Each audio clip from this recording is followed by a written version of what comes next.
Bienvenue à cette analyse approfondie des textes qu'on a reçus.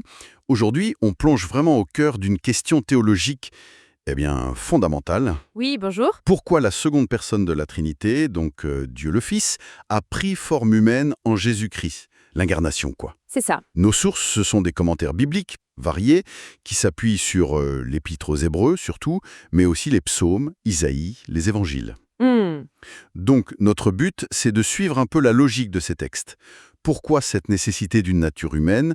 On va regarder les idées de médiation, le rôle de la souffrance, sa nature sans péché, et puis sa victoire sur la mort. Bon, allons-y. Exactement. L'idée, c'est de voir comment ces sources argumentent que l'incarnation, c'était pas juste une option, mais une nécessité absolue dans le plan divin tel qu'il est décrit là, pour la rédemption et pour avoir un médiateur parfait. Alors, commençons par la base. Pourquoi spécifiquement humain? L'Épître aux Hébreux chapitre 2 insiste là-dessus. Il vient aider la descendance d'Abraham, pas les anges. Pourquoi cette focalisation? Ces passages, surtout Hébreux 2, 16 à 18, ils présentent l'incarnation humaine comme la condition indispensable, le prérequis pour que Christ devienne ce grand prêtre miséricordieux et fidèle. D'accord. La clé, d'après eux, c'est l'expérience partagée. Le verset 17 dit qu'il devait être rendu semblable en toutes choses à ses frères. Semblable. Mais pourquoi? Dieu sait tout, non? Il n'a pas besoin d'expérimenter pour savoir. Ça peut paraître... C'est une excellente remarque. Et les textes répondent en se plaçant du point de vue de de la crédibilité pour nous, les humains. Ah, d'accord. C'est ça qui est fascinant. C'est pas tant pour informer Dieu, lui, il sait, bien sûr, mais c'est pour rendre cette compassion divine tangible, proche. Crédible. Pour qu'on puisse y croire, en quelque sorte. Voilà. Pour qu'un grand prêtre puisse vraiment intercéder d'une manière qui soit comprise et acceptée par ceux qu'il représente, l'expérience commune s'est présentée comme essentielle. Le texte mentionne même l'option « ange », pour mieux montrer que ça n'aurait pas marché pour nous, les humains. Donc, On s'il l'a était testé. venu en ange, ça n'aurait pas eu le même impact. La même connexion. Du tout. Le plan de rédemption aurait dû être différent parce que cette connexion par l'expérience aurait manqué. Donc, l'incarnation humaine, c'est la réponse divine à notre besoin de voir, de toucher, d'avoir un médiateur qui a vraiment vécu comme nous. C'est précisément ça. Ça établit Jésus, d'après ses écrits, comme le médiateur idéal. Pas seulement entre Dieu et l'humanité pécheresse, mais potentiellement entre le Créateur et toute la création. Toute la création. Oui, les sources soulignent cette dualité unique. Il est le Créateur, on le voit dans Colossiens ou Jean 1, et en même temps, il a pris la nature d'une créature, volontairement.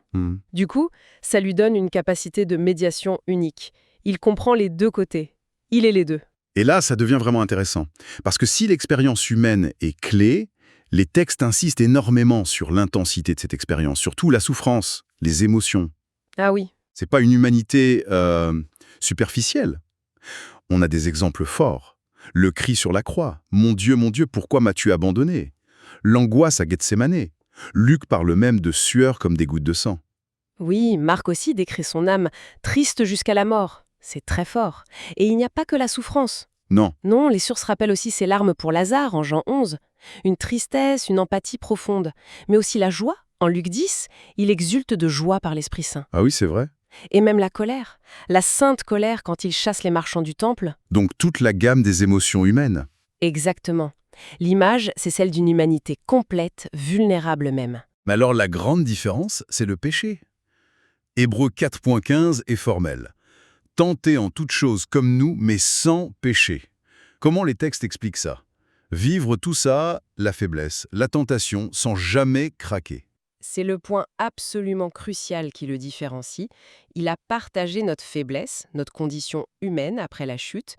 Une des sources utilise une expression forte d'origine coréenne, je crois, « chair maudite », pour insister sur cette vulnérabilité assumée. Chair maudite, c'est puissant comme terme. Oui, ça souligne qu'il a pris notre nature déchue, avec sa susceptibilité à la tentation, mais, et c'est le mais fondamental, sans jamais commettre de péché personnellement. Et ça, c'est appuyé par d'autres textes. Oui. 1 Pierre 2,22, lui qui n'a point commis de péché.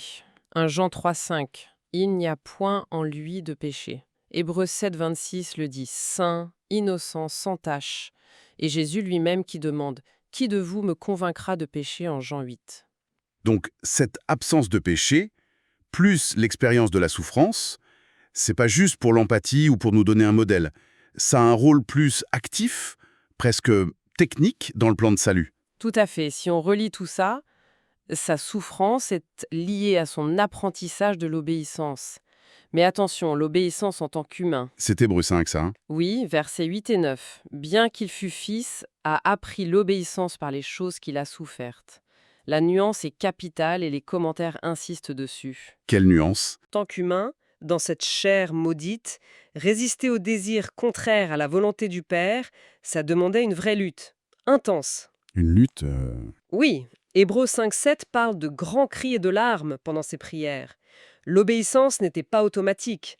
C'était un choix humain, difficile, renouvelé. Donc l'obéissance, c'était pas juste donné par sa divinité, mais c'était un choix humain, forgé dans l'épreuve. C'est exactement la perspective donnée. Une obéissance testée, prouvée. Et c'est cette obéissance parfaite, jusqu'au bout malgré tout, qui l'a rendu parfait, selon Hébreux 5,9.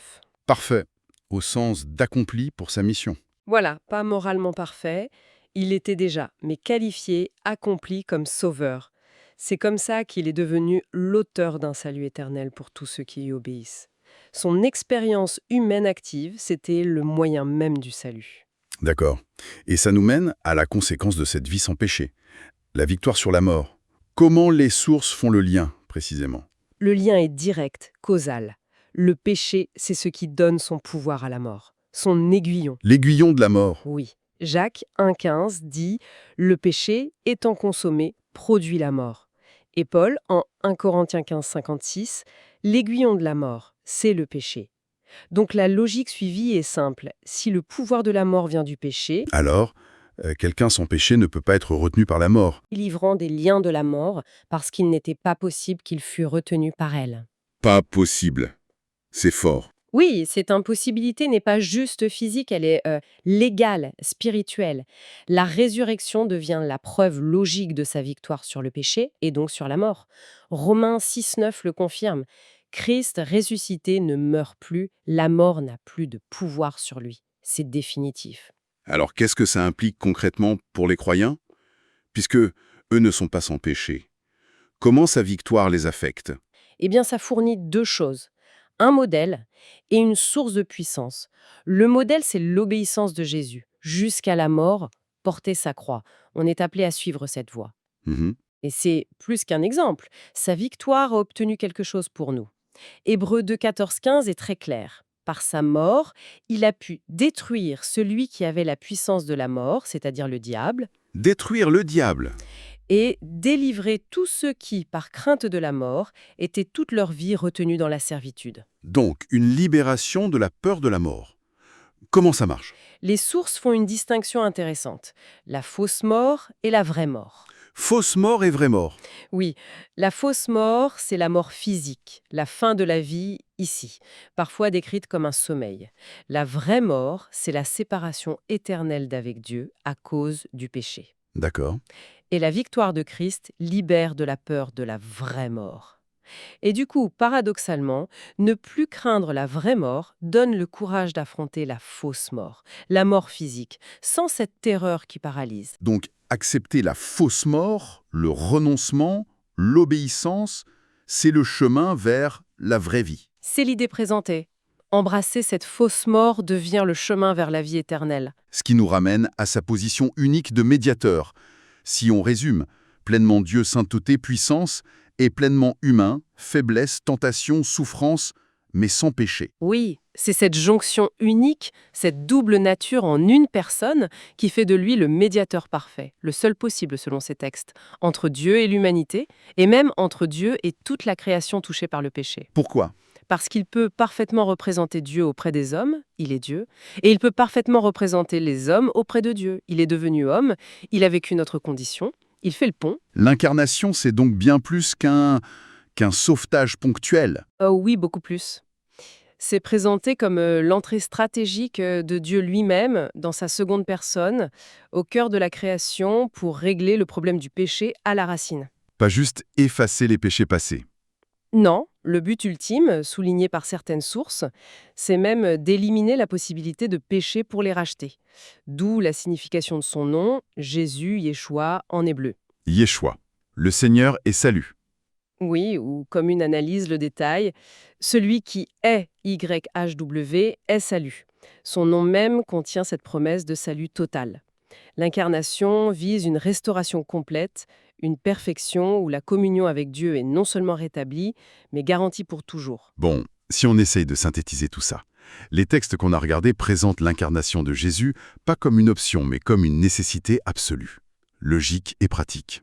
C'est ça. Essentiel d'abord pour rendre l'empathie divine crédible, tangible, par l'expérience partagée. Essentiel ensuite pour la médiation parfaite, grâce à sa double nature.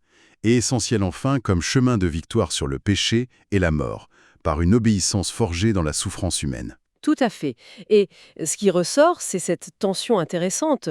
Dieu sait tout, mais pour que ce savoir, cet amour, ce plan soit accessible, compréhensible, acceptable pour nous, créatures humaines limitées, l'incarnation était la voie. Une démonstration visible, presque pédagogique, de l'amour et de la justice de Dieu. Une logique divine qui s'adapte à notre perception. Et pour finir, peut-être une pensée pour élargir un peu.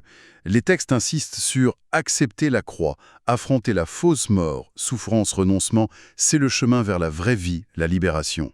Hmm. Si on transpose ça hors du contexte purement théologique, qu'est-ce que ça pourrait vouloir dire dans nos vies d'affronter consciemment certaines morts?